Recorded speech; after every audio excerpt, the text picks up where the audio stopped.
Hello बच्चों, let's read this question. The question says in the following question, the statement of assertion is followed by statement of reason. तो इसमें क्या दे रखा है कि हमें assertion दे रखी है और reasoning दे रखी है, तो हमें दोनों को देखना है कि क्या वो assertion और reasoning दोनों करेक्ट है, क्या सही explanation है दोनों की। तो हम assertion की बात करते हैं कि cytochrome C is the peripheral protein and reasoning दे रखी है it is found attached on the peri mitochondrial space side of the inner mitochondrial membrane. तो हमें देखना है कि असर्शन में क्या दे रखा है और रीजनिंग में क्या दे रखा है। तो हम बात करेंगे पहले अपने की कॉन्सेप्ट कॉन्सेप्ट की कॉन्सेप्ट में है हमारा electron transport system in mitochondria mitochondria. तो ईटीएस मतलब इलेक्ट्रॉन ट्रांसपोर्ट सिस्टम। अब बात करते हैं हम इलेक्ट्रॉन ट्रांसपोर्ट सिस्टम की। तो हमारे पास क्या आता है कि जो इलेक्ट्रॉन्स होते हैं, यहाँ पे हम पहले बना लेते हैं कि हमारे पास क्या है, एक ये आउटर मेम्ब्रेन है।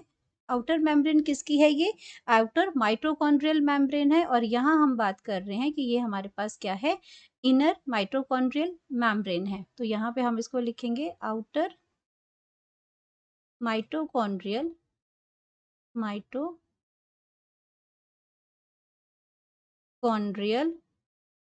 माइटोकॉन्ड्रियल मेम्ब्रेन है। और ये आपकी क्या है, इनर माइटोकॉन्ड्रियल मेम्ब्रेन है। इनर माइटोकॉन्ड्रियल मेम्ब्रेन है। अब बात करते हैं इसके हमारे पास यहाँ पे बहुत सारे जो हैं वो इलेक्ट्रॉन कैरियर्स यहाँ पे बने हुए हैं। हम यहाँ पे इसको इलेक्ट्रॉन कैरियर्स को यहाँ पे इस तरह से बना रहे हैं। ये कैरियर आपका 1 आ गया। यहाँ पे बात कर रहे हैं, यहाँ पे कैरियर नंबर 2 आ गया। यहाँ पे आपका क्या है, कैरियर नंबर 3 आ गया। और यहाँ पे आपका क्या है, कैरियर 4 आ गया। तो यहाँ पे आपका क्या है, 1 2 3 एंड 4। सो आपका अगर मैं इलेक्ट्रॉन ट्रांसपोर्ट सिस्टम की बात करूं तो ये भी क्या एक मेटाबॉलिक पाथवे है, जहां पे आपके इलेक्ट्रॉन्स जो है इन इलेक्ट्रॉन कैरियर्स के थ्रू ये आगे ट्रांसपोर्ट होते हैं एंड हेल्प करते हैं एटीपी की फॉर्मेशन के लिए। क्योंकि इलेक्ट्रॉन ट्रांसपोर्ट सिस्टम का यही काम है कि ये पूरी चेन बनाते हैं और प्रेशर क्रिएट करते हैं। एंड ये सारा क्या बनाते, किसके लिए होता है इलेक्ट्रॉन ट्रांसपोर्ट सिस्टम? ये सारा एटीपी की फॉर्मेशन के लिए होता है ये सारा।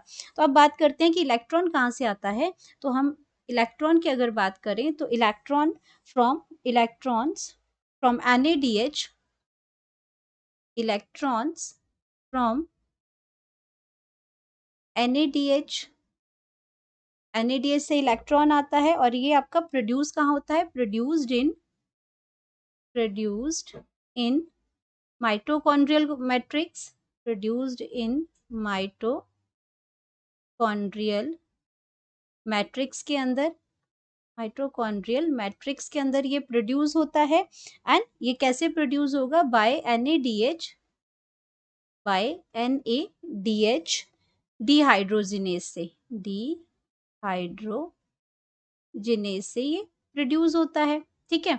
अब ये क्या करता है, जो इलेक्ट्रॉन यहाँ से आया, अब ये इलेक्ट्रॉन क्या करेगा, ये इलेक्ट्रॉन यहाँ पे ट्रांसपोर्ट होगा। और ये इलेक्ट्रॉन जब ट्रांसपोर्ट होगा तो इसको कौन रिसीव करेगा, यूवी क्यूनॉन इसमें रिसीव करेगा। इसकी बात करते हैं, यूवी क्यूनॉन, यूवी क्यूनॉन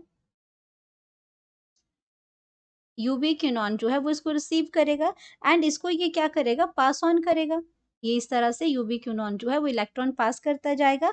और ये आपका किस तरीके से पास होगा कि यहाँ पे क्या है, एक साइटोक्रोम, यहाँ पे साइटोक्रोम सी है। और ये बाया साइटोक्रोम कॉम्प्लेक्स से होते हुए साइटोक्रोम सी में जाएगा। और ये आपका फाइनली आपका इलेक्ट्रॉन जो है ये पास करेगा, अपना ऑक्सीजन को देगा यहाँ पे।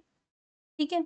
तो अब हम बात करते हैं अपने असर्शन और रीजनिंग की, कि आपको ये क्या है। असर्शन में कहता है कि जो साइटोक्रोम सी है ये एक पेरिफेरल प्रोटीन है। तो ये साइटोक्रोम है, पेरिफेरल क्यों कहते हैं, क्योंकि ये आपकी आउटर साइड पे प्रेजेंट होती है। ये कहाँ प्रेजेंट है, आउटर साइड में प्रेजेंट है, इसीलिए हम इसको क्या कहते हैं, पेरिफेरल प्रोटीन कहते हैं। तो अगर मैं इसको कहती हूँ कि साइटोक्रोम क्या है हमारा,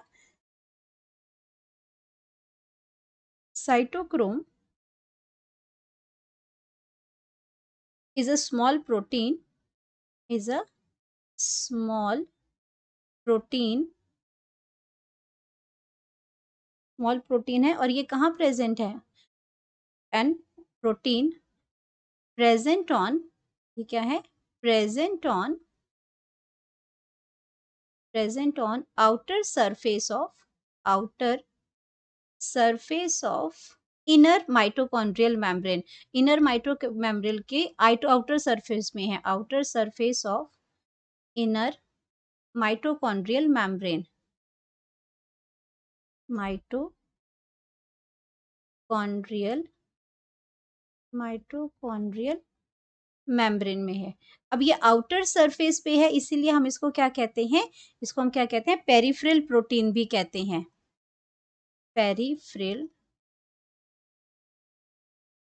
पेरिफेरल प्रोटीन भी कहते हैं इसको। तो ये आपका जो पेरिफेरल प्रोटीन है। अब हम बात करते हैं एसर्शन की। तो एसर्शन जो है इसकी वो बिल्कुल क्या है? ट्रू है। बिल्कुल सही सही बताया उन्होंने कि साइटोक्रोम जो प्रेजेंट है ये आपका आउटर साइड पे है, तो इसको हम पेरिफेरल प्रोटीन भी कहते हैं। अब बात करते हैं कि it is found in attach to the peri mitochondrial space. Peri mitochondrial between the two mitochondrial membrane, outer membrane और इनर मेम्ब्रेन दोनों के बीच में ये प्रेजेंट होता है। इसीलिए ये आपका ये जो रीजनिंग है, ये रीजनिंग भी आपकी क्या बन जाती है? ट्रू बन जाती है। तो इसमें क्या है? ट्रू रीजनिंग है आपका, ट्रू ही एक्सप्लेनेशन भी है इसकी, और करेक्ट एक्सप्लेनेशन, आपका एक्सप्लेनेशन भी बिल्कुल सही है इसकी एक्सर्शन की। तो हमारे पास जो ऑप्शन बन जाता है वो ऑप्शन बनता है यहाँ पे ऑप्शन नंबर 1, जहाँ असर्शन और रीजनिंग दोनों ट्रू हैं। Reason is the correct explanation of assertion. तो हम यहाँ पे लिख सकते हैं अपनी करेक्ट ऑप्शन,